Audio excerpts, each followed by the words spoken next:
Welcome to the Wounds of the Faithful podcast, brought to you by DSW Ministries. Your host is singer, songwriter, speaker, and domestic violence advocate Diana Winkler. She is passionate about helping survivors in the church heal from domestic violence and abuse and trauma. This podcast is not a substitute for professional counseling or qualified medical help. Now, here is Diana.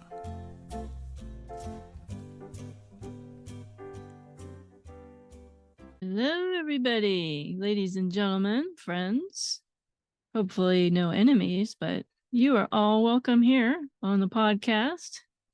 Thanks for showing up today. I have an awesome guest for you today. You're just going to love her. We have Orazie Cook on the show today, and she is an advocate for animals, for domestic violence survivors who have to leave their animals behind. They need shelter for their pets. And this is very near and dear to my heart because I had to leave behind my two dogs when I left my abuser. And she has this huge organization that pairs up other shelters and other fosters to temporarily watch people's animals until they get settled. Let me read to you her bio. Orazie is a dedicated advocate for domestic violence survivors and their beloved pets. With a passion for creating safe and loving environments for both humans and animals, she established Praline's Backyard Foundation with the goal of breaking barriers faced by survivors with pets. Driven by her own experiences and fueled by compassion, Orazie leads the charge in raising awareness about the challenges survivors encounter when seeking safe housing for their pets. Through her dynamic leadership, Praline's Backyard Foundation has become a beacon of hope for countless families and their beloved pets. As a renowned speaker and educator, Orazie takes her mission beyond the foundation's walls, engaging with the community and inspiring thousands to join the cause. Her dedication to fostering networks has enabled countless survivors to find peace, knowing that their pets are cared for and loved. Join Orazie on her journey to empower survivors, educate communities, and create a world where no pet is left behind. Together, we can make a difference, one paw at a time. I love it. We had a fantastic conversation and one you're not going to miss. So without further ado, here is my guest, Orazie Cook. Please welcome my guest today, Orazie Cook. Thank you so much for being here with me today. Thank you, Diana. I appreciate being here as well. You just flew in. You got little sleep last night. Tell us what you were doing. I had an invitation to visit the Humane Society National Conference in Springfield, Missouri. I had never gone to Humane Society conference. It was very enlightening in terms of just the different aspects of humanity, and just animal welfare and just animal welfare advocacy and just using legislation and legal aspects to really protect animals. And so the part of my work that I have not delved into, but obviously I delved into it in the sense of like I want to protect animals from abusers, but not in the sense of using the aspect of the Humane Society and the different aspects of protecting animals as well. So it was a great opportunity to with other animal advocates, animal welfare persons, and just really look at ways to better serve pets. I am so excited to have you today because I'm an animal lover, and I know my listeners are animal lovers of all different kinds. I had to leave my two dogs behind when I left my abuser. Now, fortunately, my abuser loved the dogs more than me, and so I at least wasn't afraid that they were in danger, but I did have that anxiety that I'd never see them again, and I missed them terribly. And that was probably one of the reasons why I didn't leave, was because I would have to leave my dogs behind and start all over again. Yes. Now, did you grow up with a lot of pets? I grew up around a lot of animals. My family's from Tuskegee, Alabama, home of Tuskegee University and Tuskegee Veterinary Medicine. And so I was always around animals, like every type of animal you could think of. Because it's kind of a country town. It's definitely grown since my childhood. But I was always around animals. My uncle bred pit bulls at the time when I was growing up.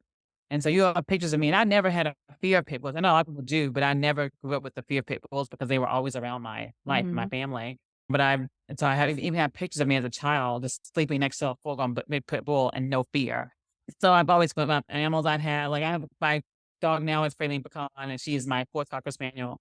My first Cocker Spaniel was when I was in middle school, and now he was Pepper. Then I had Patches, which one I had before Praline. And although I had a very short time when I was in grad school, and I can't even remember the name. I'm blanking this moment, so forgive me. So, but I am partial to Cocker Spaniel. I feel like I have the personality for Cocker Spaniel. We're kind of laid back, kind of temperamental sometimes, but we just definitely lovable. Yeah, we had Cocker Spaniels growing up. Great dog. I bet you like pit bulls and parolees on Animal Planet. Oh, I have not seen that. I have not You seen that. I don't know. haven't. It's a show on Animal Planet where they have the convicts that are on parole. Mhm. They take care of the dogs that are being rescued, and they're all pit bulls, and it's in Louisiana. And a really great show. It's a reality show, but yeah, all different kinds of pit bulls that they rescue, and there's sad stories, and so you probably would like that. Yeah. I'm not really a TV person. My husband and my mom and my best friend always tell me about the news because I never know what's going on. They're my news people and my TV shows. Like, oh, what should I watch lately? I'm like, I don't know. Tell me. But yeah, so I would definitely, I wrote that down, so I would definitely get around to that. So thank you. Now we talked before the show, you yourself are not an abuse survivor, but you have watched it going on. Yes, I have a lived experience in the sense of seeing my mother physically abused by my father growing up, and so that's the initial abuse, the initial introduction to abuse and situation. And thankfully, my mother we were able to get out of the situation. And thankfully, my father is a better person now than he was then. But definitely, he had a lot of growth to happen. And a lot of things happened to him to help him to grow to the point of not feeling that it was okay to abuse other people or to be violent. Wow. So but that was my experience and my introduction to abuse and why it became a passion project of mine, just having seen that with my mother and just seeing and just opportunity just to help other people that do not necessarily have the voice to use their voice in the moment of their abuse and to advocate on their behalf. Because I think that if people had the space and the ability, they would. Like survivors would leave if they had the resource and they had the encouragement and the safety net. One thing that Praline's Backyard Foundation does is provide a safety net for survivors' pets. Because if we give them the assurance that their pet will be taken care of, then they may leave their abuser sooner rather than later. A lot of survivor may not leave for a lot of different reasons. However, I want to make sure that a survivor does not stay with an abuser because they're concerned about housing for their pet. Norm Fraling's Backyard Foundation provide housing for their pet via pet boarding facilities and pet fosters across the U.S. So don't feel like as people say, "Are you legit in Georgia?" I'm like, "Yeah, I'm in Georgia," but there are pet boarding facilities and pet fosters committed to assisting survivors across the U.S. that we partner with, and there are people out there that want to help every survivor. So my goal is always to educate 10 million people on the barriers survivors of domestic violence experience each day in this country to represent the 10 million people that are impacted by domestic violence each year in this country. So there's just 10 million, there should be 10 million advocates for survivors. If we have 10 million survivors experiencing abuse, that's my idea. Just to educate as many people as possible to really match a survivor with an advocate and really eliminate the barriers survivors experience. That is amazing. I want to hats off to your father for growing as a person, and that's very rare families are saved from destruction or going down the wrong path. You have a happy ending with your family. I love to hear that story. That is super awesome. I was going to say that here in Arizona, we have a shelter called Sojourner Center, named Mhm. after Sojourner Truth. Okay. One of the first shelters that has facilities for dogs and cats. So I don't know if they're on your list. Okay. I don't know, but I can check it because I actually was looking at the protective order statutes today because I'm working on a series addressing a lot of states that don't include pets in protective orders. So I would definitely look at Arizona to see what their thing is. But yeah, So At least we have somewhere here. Oh, yeah, So, definitely. yeah. And shelters like the Sojourner Center, a lot of them tend to be packed. And so we have one here in Atlanta, and they tend to be they're always packed. And so that's where Praline's Backyard is able to be a backup for shelters that actually house pet on site. Because often shelters are not like unlimited in the number of pets they will have. They have a cap on the number. Even if they have 30 beds, they may only have 5 spots for pets, whether Mm. dogs or cats or both. And so it's like the more people, like we know that 50% of the population has a pet, right? And so the same thing would happen within a shelter environment. About half of the people that come to a shelter normally have a pet that they have left behind or they desire to bring with them. So definitely the number of survivors with pet is greater than the resources available within our shelter environments. Mm. So yeah, definitely. It was a huge reality. So, how did you actually create this organization of yours? It must have been a huge accomplishment to get this off the ground. Just to confirm, I do have Sojourner Center on my list. And there are also a number of other ones that also house pets in Arizona. So you all have about maybe 10 actually that house pet Ooh. domestic violence completely, but they take survivors and people, homeless persons and their pets as well. And they would also take, like you have Yuma Safe House, you have Birdie Valley Sanctuary, Family Promise of Greater Phoenix, Mountain Graham Safe House, New Life Center, Page Regional Domestic Violence Services, Kingman Aid, and Northland Family Help Center. Wow. I'm So glad to hear that. big. That's awesome.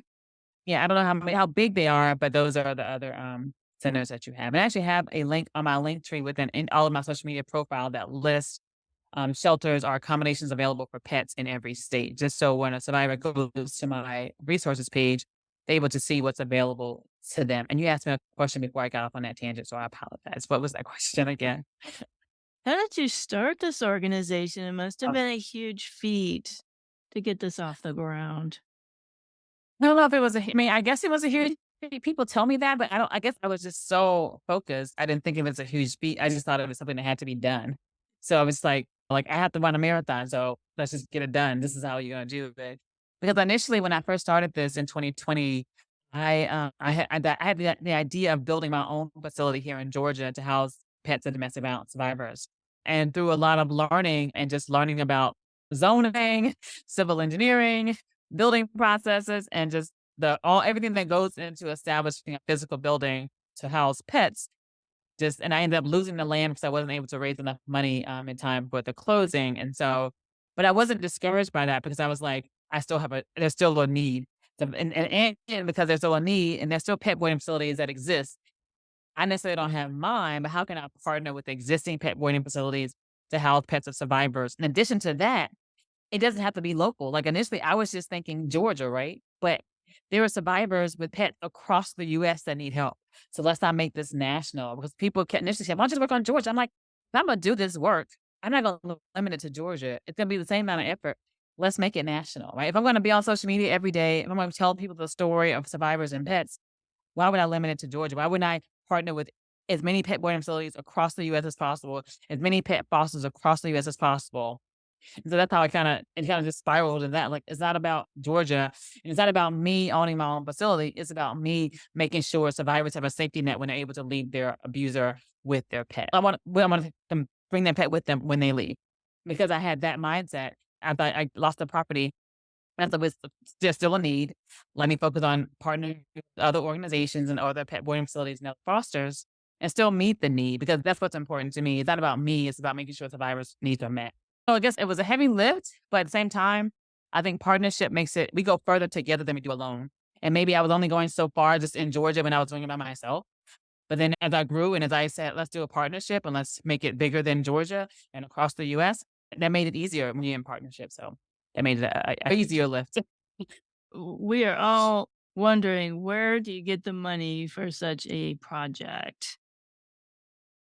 Initially, it was in the beginning, it was definitely self-funded. I had sold my personal home and in the midst of COVID, which obviously would have a nice financial benefit.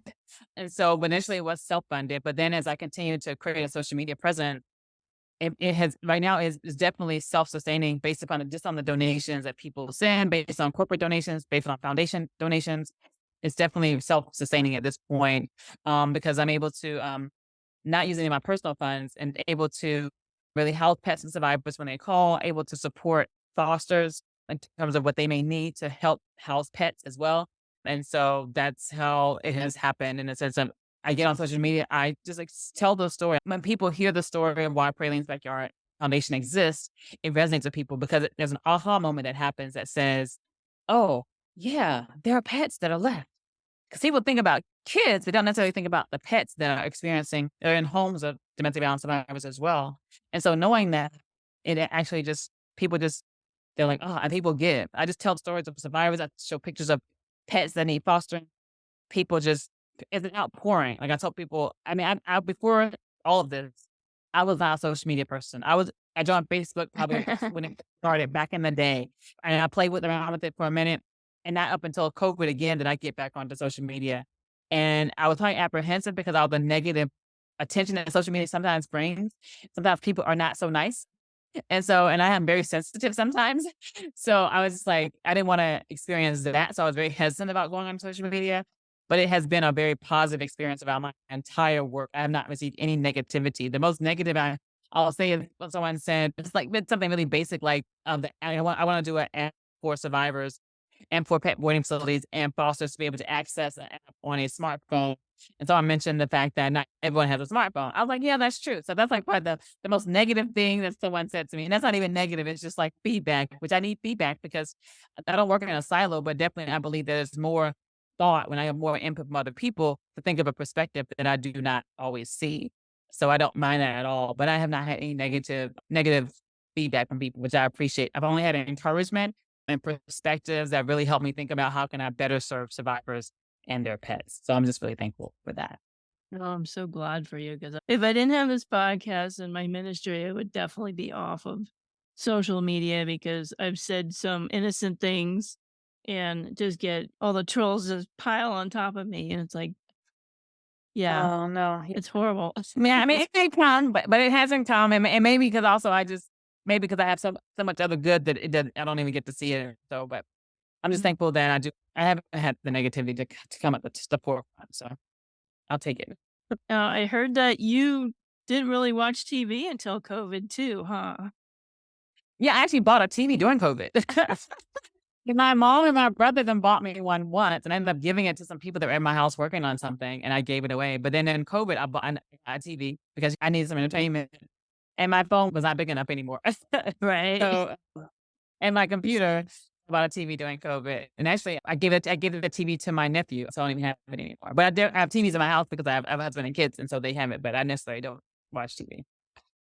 I wanted to ask, what kind of pets can be in this program? Is it just dogs and cats, or what other animals? Actually, we would support survivors with any pets, but I mostly only had cats and dogs. I did have one person contact. It was a shelter, it was a resource center rather that was trying to find support for a survivor, and she had a horse. And so I said, I've never placed a horse. I am challenged. So when the survivor is ready, I'm definitely able to support and find out ways to house this survivor's horse. And actually, I met a young lady when I was at the Humane Society conference, and I mentioned to her about the fact that I had this survivor, and she has not followed back up with me, the advocate. But I was like, well, I want to create resources even before I'd have the need come back around, right? So I was telling this person that about the survivor with the horse, and did they know fostering people that would foster a horse? And so she works at a horse sanctuary, and she said, "Oh, we'll connect because that's something we might be able to do just to support you. It's not what we normally do, but we definitely can support in housing survivors' horse because they're a horse sanctuary. They have the space and all the resources to take care of horse. So that's probably the most. But normally it's just cats and dogs. The horse was a new ask, but I'm definitely ready for the opportunity to help survivors in whatever pet they may have. So I had a foster email me and tell me that they were available to foster reptiles. So I was like, okay, it was a guy down in Louisiana. I was like, this is cool. I like this. So I think. Yeah, I like snakes and I like lizards and stuff. The horses is a huge need because I had horses growing up and it's very expensive to feed those animals and to take care of them. And so I'm sure that there are a lot of people out there that may have horses and they don't think anybody would take care of them because of that expense. So I'm really encouraged that you have people that would take those animals for Yeah, and I will survivors. investigate. So I don't want any survivor to say, I have this kind of animal and I can't leave. Let me have the opportunity to serve you by finding a foster or a housing situation for your pet. Because there are people out there, I'm continually reminded just about the goodness of people. People will support survivors. You make one step, we will make two for you to support you in your decision to leave your abuser with your pet, whatever that pet. Awesome. So, what is the steps if there's a listener hearing you today? What are the steps if they want help in leaving and they need shelter for their pet? Okay. So on our website, pralinesbackyardfoundation.org, there is a tab at the heading that says for survivors. Click on that heading and it says assistance for housing my pet. Click on that and it's like a form application. It asks you your name, your pet, where you're located, describe characteristics about your pet. Is your pet vaccinated? It's just a templated question answer. Include pictures of your pet if you have them, because we want to send those out to our fosters, and also describe as much as possible about your pet. And I really stress this enough because they will not share the full characteristics of their pet out of concern about we wouldn't find a foster for them. Hmm. But trust me, I tell people, tell me as much as possible, because what I don't want to happen is I place your pet with a foster and I learn that your dog does not get along with someone else's cat. And it's okay. It's okay that your dog may not get along with the cat. Just inform me of that. So when I'm finding a foster for your dog, I would know not to place that dog with a family with a cat. Or if your dog is not good with children, it's okay. Yeah. I have a Cocker Spaniel. Cocker Spaniels are really touchy when it comes to young children if were not raised with children. Like I have nieces, and I've had my Cocker Spaniel since she was 8 weeks. So immediately she was used to the introduction of having kids just touch all over her. So she knows that. But if a Cocker Mhm. Spaniel has not, at least my experience of Cocker Spaniels, they have not grown up with young children, and they're introduced at older ages with children, they do not like children. So that's why it's important for survivors to communicate as much as possible about their pet. So we don't have a situation where we have to take that pet from one foster to another. We want to limit the reintroduction of that pet to people as much as possible. We recognize pets have experienced a household with trauma, with abuse. So they have experienced a level of trauma as well, having to witness that with their owner or with their person. And we don't want to have them have any more instability as much as possible. So definitely fill out that form. That form will initiate a request to me, and a request within the Dubert system. We've partnered with Dubert.com. Dubert.com is an organization that has a conglomerate, I say conglomerate, a network of pet fosters across the US. And so we're able to get more fosters by being a part of Dubert.com than we would get on our own. And so we're able to link with them to decrease the amount of time it takes us to get a foster by partnering. I'm all about partnering with organizations that already exist, and Dubert exists with fosters already. And so we're able to connect with them. We can get a foster pretty quickly. But in addition to that, like I told people, if you're a survivor today, you fill out that form, you need housing for your pet. Maybe not this late, maybe not late at night, but like first thing in the morning, we can get your pet into a pet boarding facility within your community or outside of your community, however far you need it to be. We can provide housing for that, housing and a pet boarding facility. We can provide transportation based upon the needs and availability in your area for your pet to get from where you are to that pet boarding facility. And then when that pet boarding facility, will arrange for a foster to pick up that pet once we've assigned a foster to that pet, and that foster will take that pet home. And the same thing would happen when you're ready to be reunited with your pet. You will come back to that pet boarding facility because the foster will bring that pet back there, and then you'll recover your pet and you'll be reunited with your pet, which is awesome. And we do this because we want to protect the privacy of the survivor and the privacy of the foster. But we also provide communication from both persons too. Like for instance, about foster, that person will send me pictures, update on that pet, and I will share that update with the survivor. So the survivor is continually updated on their pet, just to have a continual association, that affection for their pet. Oh, that's what I love hearing, that you get to see pictures and they are comforted in knowing that they're in a safe place. Do the Yeah. survivors get to visit maybe a little bit? Unfortunately, I have not done that for safety reasons, and because it just continue to have the stability for that pet. We don't want to reintroduce the survivor to their pet and then they're going to leave again. We don't want to create that level of trauma, but that level of uncertainty with the pet. And so also just tells us security as well.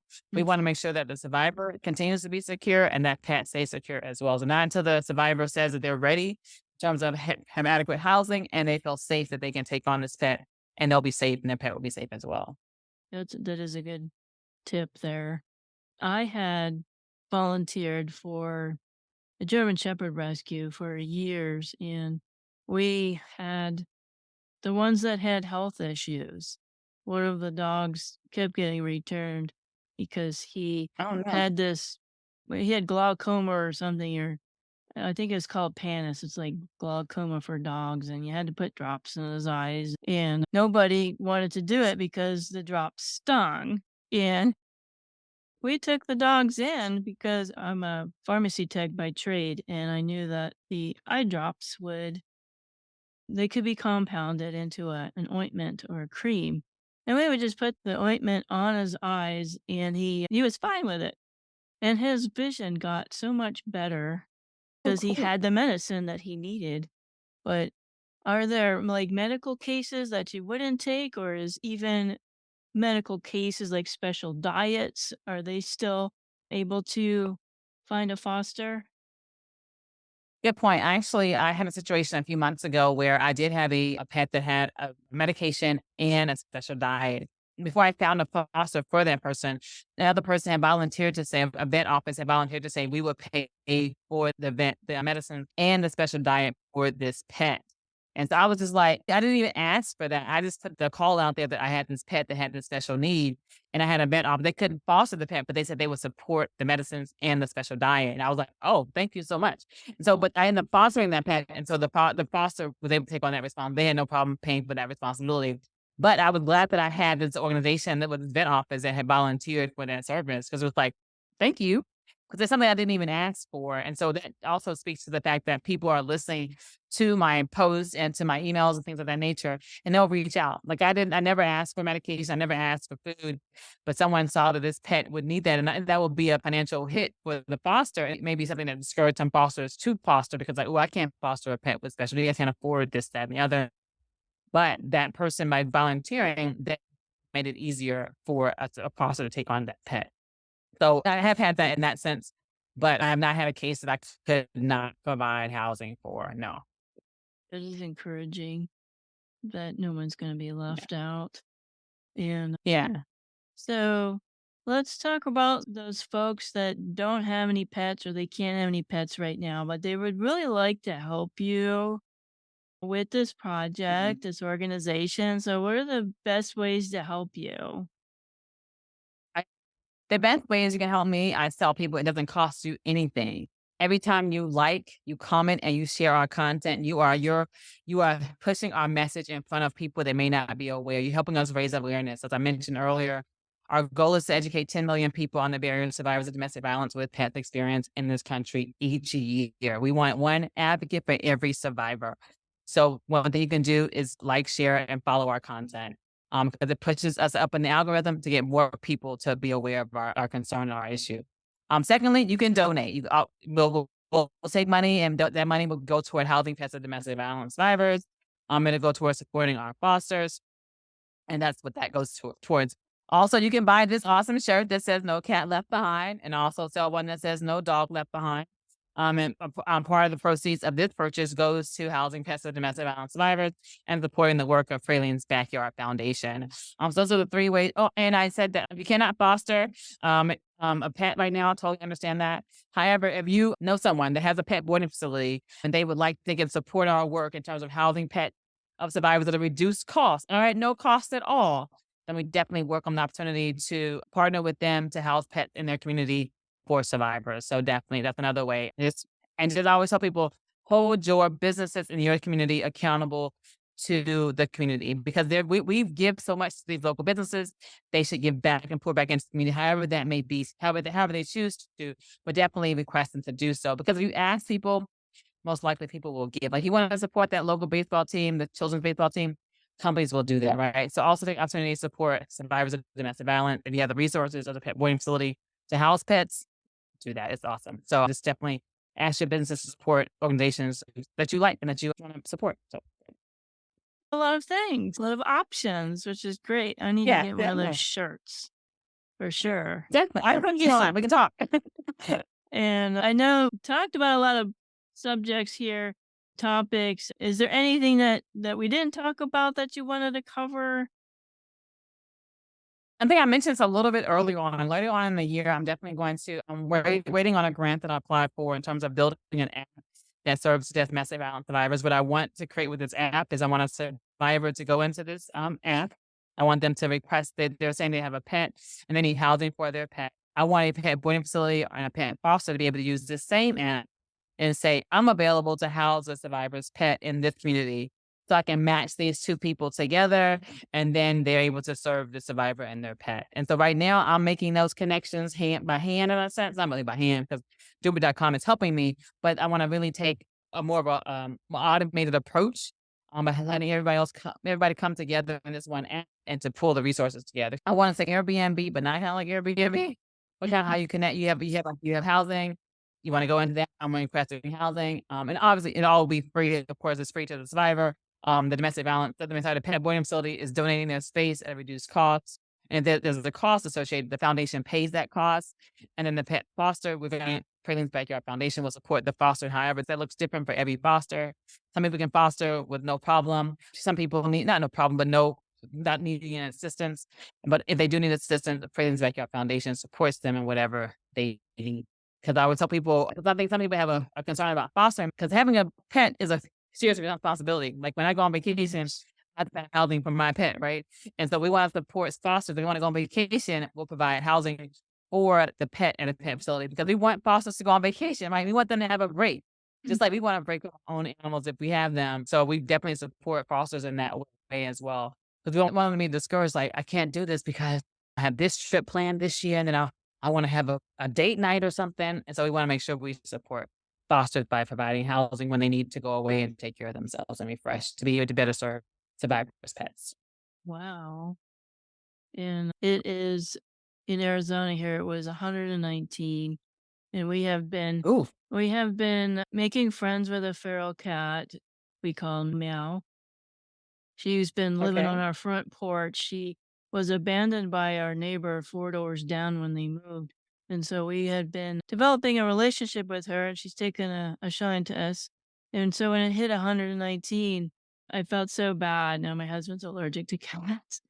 I said, "Can we at least put her in one of the bedrooms and shut the door, and at least so she'll be out of the heat?" And so we've been taking care of her. She'll come in the hottest part of the day, and then she'll be outside the rest of the day. And then I found out there's another cat on our back porch. We call her Smokey, and we had this tropical storm, and I noticed that there was Smokey on the back porch. I didn't know if it was a boy or a girl, but I just started feeding this cat for maybe the last month because it was Hmm. so hot. I felt bad for it. And I went out there to clean up the storm damage, and I'm like looking around over the flashlight, and sure enough, Smokey had kittens. Oh, No, Smokey is afraid of humans. He's like unsocialized feral. Now, Meow is friendly, but Smokey is not. So I've been trying to make sure the mama's being fed and watered and making sure the kittens are okay, even though she hissed at me yesterday. oh I man. went out to put some cat chow out there and make sure she had enough water. And I was between her and the kittens, and she just said, "Hold on, I'm not Mm, here to hurt your kittens. I just want to give you some food. I'm gonna back yeah. out." So I'm a Yeah. cat mama right now. We fostered a couple dogs and failed at the foster, of course, because we wound up Oh adopting yeah. them. But so can't take any more in. But I definitely love what you're doing and want to support you and tell everybody about your organization. It's so needed, and wear the t-shirt. And so I appreciate you coming on the show today. And how can people reach you? What was that web address again? Oh, definitely. Thank you again for allowing me to come onto your platform and to share your space with me. I appreciate you giving me the opportunity to help raise awareness to your audience and beyond. So thank you. You can learn more about Praline's Backyard Foundation at pralinesbackyardfoundation.org. My name is Orazie, spelled O as an onion, R as in rabbit, A as in apple, C as in zebra, I-E. And definitely look us up on all social media platforms. It's Praline's Backyard on Instagram, TikTok, Facebook, and I have a YouTube channel. It's Praline's Backyard Foundation, and I'm kind of dabbling into Threads. We'll see. So, but yeah, so definitely reach out to us. And like I mentioned, it's definitely appreciate donations. Definitely appreciate you buying our merchandise. But know that every follow, like, and share pushes our message higher and higher up among the social media algorithms, and to help us educate 10 million people about the barriers survivors with pet experience each year in this country. We want to do 10 for 10 million survivors. We want 10 million advocates. So thank you so much. Definitely keep in touch, okay? Definitely. Thank you. Thank you for listening to the Wounds of the Faithful podcast. If this episode has been helpful to you, please hit the subscribe button and tell a friend. You can connect with us at dswministries.org, where you'll find our blog along with our Facebook, Twitter, and our YouTube channel links. Hope to see you next week.